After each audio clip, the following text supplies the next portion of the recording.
Yo, what's up guys? It's your boy Zam. Today I'm bringing you an Alpha Bridge review and build video. I will be leaving timestamps in the description below if you want to see my build or if you just want to hear the review of why it's good for PvE but absolutely horrendous for PvP. If you're here for the PvP Alpha Bridge video, you're going to be disappointed because, to be frank, it's dog shit for PvP.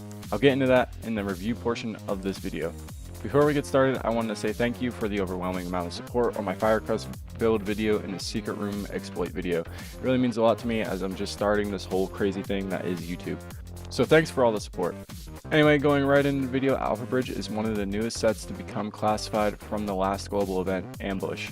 If you're unfamiliar with Alpha Bridge from the previous updates, here's a quick refresher on the set. The 2 set bonus is 100% health regen, the 3 set bonus is plus 5% weapon damage, the 4-piece bonus is if your primary and secondary weapons are of the same category, they share the free talent. All talent requirements are ignored for all other weapon talents. The 5 set bonus is plus 25% health regen and plus 10% weapon damage. The 6-piece bonus is inactive personal versions of all signature skills are rotating every 6 seconds and can be activated by killing enemies or veteran elite NPCs. The signature skills that are up on rotation when an enemy is killed is activated for 10 seconds when all primary stats are balanced between each other. These times are shortened depending on the difference in ranges of your primary attributes, and you can no longer activate signature skills or be affected by ally signature skills.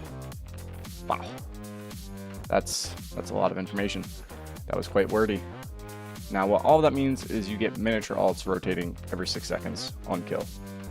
This is my build for solo PvE, as this build does not work well within a group for PvE or PvP, and it's actually kind of fun and makes you feel powerful in PvE, not top tier like striker PvE with commanding, determined, and tacticaling, but it's still fun nonetheless, and sometimes fun to run whenever you're feeling to play outside the meta.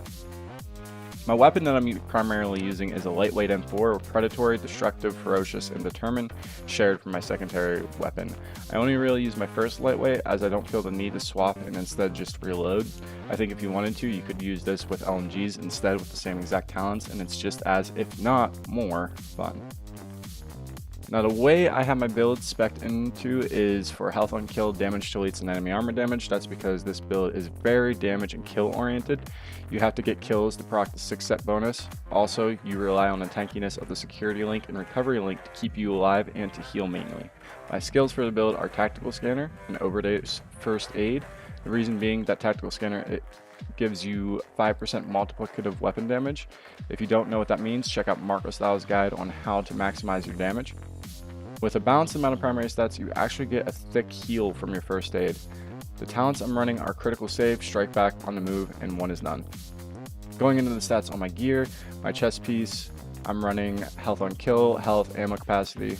On my mask, I have health on kill, damage to elites. The knee pads have health and damage to elites. On the backpack, I have health and ammo capacity. Gloves are health on kill, assault rifle damage, and enemy armor damage. And lastly, the holster, I have reload speed. For the mods, I want to run damage to elite purple mods, so they would probably end up being firearms for the most part. Just get whatever mods you can use to balance it out. My performance mods are first aid self-heal mods. Now you might be asking why health on kill and why not enemy armor damage. While running predatory on gun, you get 35% healing over 20 seconds, which is slow, but with the 15% that you have on your actual gear, it's nice to have that burst healing so you don't have to rely too heavily on the recovery mini alt or your overdose or your medkit. Also, you might ask why reload speed on the holster, and that's because we're running AR, and at best you have 66 bullets in a mag, which translates into 2 or 3 kills in one clip. That extra bit of reload speed helps as you get a large amount of it from the holster. Next, now that we've gotten the build part of the video out of the way, I'm going to loop some gameplay into the background showing you the build in action. And so here's the thing. This build is not good in PvP, as I said in the beginning of this video. It relies too heavily in getting kills in PvP, which means you either have to down a player or get the finishing blow on them to proc the 6-piece bonus. Now to be fair, whenever you down the player, you get the mini alt to proc, right? And then if you melee the player, you get the next alt that's up on the rotation to proc. Now the miniature alts that you get are quite strong and last long enough to do a good bit's worth of damage. But the thing is you don't get 100% uptime with these alts. Oftentimes you'll have to stick around areas with NPCs or leave a few alive for you to kill before engaging in the fight. That means you'll have to stay around 10-second travel time to get from NPC to players if you're trying to get buffs before a fight or during a fight. That is arguably the same thing one could say about Striker or Lone Star, but with Alpha Bridge you get only about 15% weapon damage from the gear set bonuses. Compare that to 100% Striker stacks and that's nothing. Or to Lone Star's 30% weapon damage and 30% RPM increase. Well, what about the extra weapon talents that you get from the 4-set bonus? Well, that's one extra talent that you get with your gun, and at best what you're probably running in PvP is Deadly, Unforgiving, Responsive, and Competent. That's for ARs. For SMGs, you're probably using the house, so Deadly, Unforgiving, Responsive, and Card Counter. That still doesn't equate to a significant damage increase with one bonus talent compared with other builds.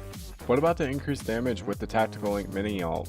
Well, glad you brought that up. That miniature alt lasts for about 10 seconds if your stats are balanced, and it's strong. It gives 22.5% flat weapon damage and a 37.5% RPM increase. Don't get me wrong, that's strong, but it doesn't proc until you get a kill for one, and two, it has to be up on rotation. So playing around that is difficult for your main source of damage. Now keep in mind, in group play, you also have to tell your teammates to let you finish the kills or let you finish like shooting a player. I mean, if you're team shotting with someone, you might not necessarily get that down, but I mean, you can ask them to let you shoot the body that's on the floor. But even then, the other enemy team can pop a recovery link in time to maybe save that player that's on the ground. And also, you're the only one receiving this buff, and your teammates' ults cannot affect you. If you go down, that means that that's it for you, unless you have a teammate running defib first aid, and he's running that solely for your benefit, which in my opinion isn't worth him to run.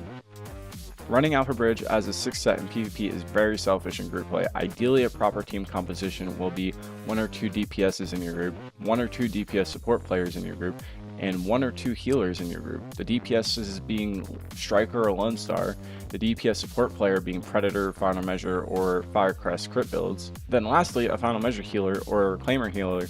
Alpha Bridge doesn't even come close to being needed here. What about as a solo build for PvP? Again, I'm going to have to say no. There's still many better builds that you can run for running solo PvP.